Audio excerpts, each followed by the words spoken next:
Welcome back to another episode of Miss Bioscience. Did you know that every human population has at least one language?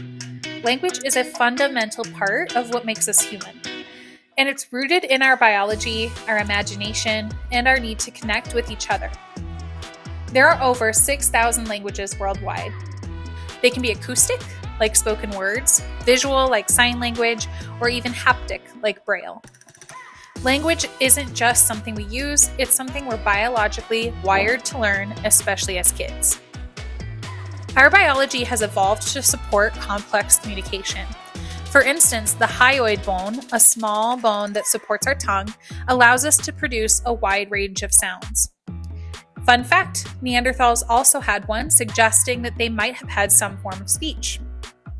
Our larynx, or voice box, also moved lower in the throat, enabling more complex sounds. Unfortunately, this came with a trade-off. Humans are also now more likely to choke than other animals. The brain has also had to change in order to accommodate language.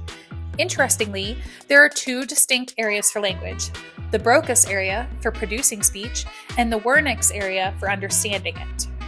This separation means we can process and produce language efficiently, as these require vastly different neural pathways. But what is language?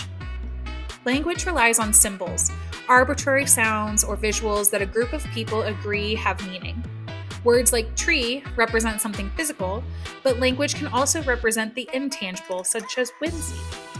We arrange words into metaphors and idioms to make abstract ideas more concrete, like grasping a concept or anger festering. Even learning from this video could be described as a piece of cake. The symbolism in language is alive and constantly changing. New slang words will pop up, like skibbity, riz, or bet.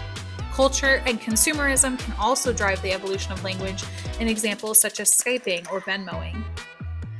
Some words even fall out of use because society agrees that the connotations are harmful or unnecessary.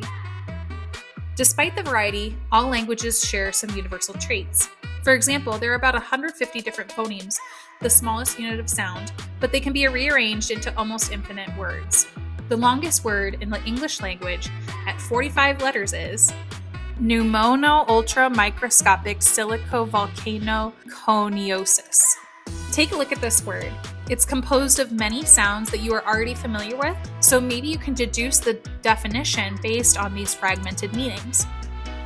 Language also relies on syntax, rules that guide how words and phrases are arranged to create meaning. It is very clear when syntax has been violated, even if you can't necessarily name the rules. Syntax violated, clearly, is it when confusing very sound sentence this. It's English, but difficult to understand because the syntax provides a scaffold to interpret the words. Syntax can also change the meaning of sentences. Take a look at this example. What's the difference in meaning between these two sentences? The words are the exact same, as is the punctuation. Language also relies on cooperation between speakers. Conversations follow certain norms. Number 1, we say what we believe to be true, for the most part. Number 2, we share just the right amount of information. For example, if I say cute dress, it's appropriate to reply, thanks, it has pockets, rather than, thanks, it was $35.99 and I bought it at Nordstrom on College Avenue last Thursday. Number 3, we stay relevant. Nobody feels comfortable in a conversation where topics are coming from left field.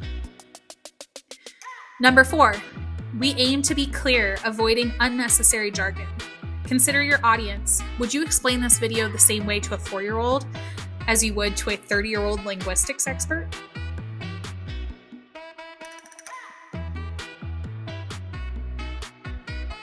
Humans are built for an incredibly complex form of communication called language. It's symbolic, built on rules, and constantly evolving. But what better way to share all the wild, imaginative ideas in our massive brains? Of course, misunderstandings do happen because we all represent reality a little differently, and that's okay. It's part of being human. It's clear that humans are adapted for language and depend on it, but are we the only animals capable of language? Are there examples of language in the animal kingdom?